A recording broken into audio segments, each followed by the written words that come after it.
पाणी यायचं. म्हणजे आलेला दिवस आणि येणारा दिवस जर सोडला तर 7 दिवस आड 7 दिवस लोक पाणी म्हणायचे. आज समांतर पाईपलाईन चालू झाल्यानंतर शहराच्या गावठाण भागात आज 3 दिवस आड पाणी पुरवठा होत आहे. शहराच्या मध्यम भागात 4 दिवस आड पाणी पुरवठा होत आहे व शहराच्या हातवड भागात 5 दिवस आड पाणी पुरवठा होत आहे.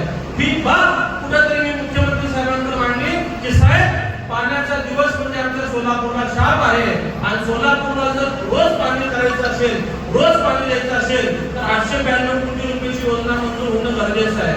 मी त्या बैठकीला होतो. फेब्रुवारी महिन्याची ती बैठक होती, मार्च महिन्याची अधिवेशनाच्या काळातली.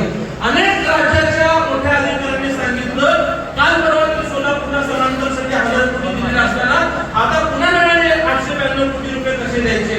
मी बैठकीत पोटनिवडणुकीत बोललो की साहेब, फक्त नदीवाटी येणारं पाणी पाईपलाईन वाटी येत आहे, फक्त हातवड भागाला आणि विशेषतः शहरातल्या गावठाण भागाला जर रोज पाणी द्यायचं असेल तर ही योजना पूर्ण राहण्याशिवाय आपण पाणी देऊ शकणार नाही.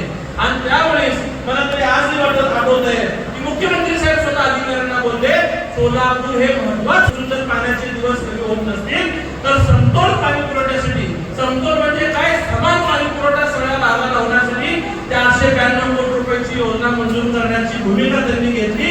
सातत्याने मी असतील पालकमंत्री जयकुमार घोरे असतील, आम्ही वर्षभर पाईपलाईनसाठी पाठपुरावा करत राहिलो. आज मला माझ्या पक्ष नेतृत्वावरती अभिमान आहे आणि त्यांनी या 892 कोटीला मंजुरी दिली आणि त्याचं टेंडर सुद्धा निघालं. आज मागे बोलो, हम तुम्हारे साथ हैं.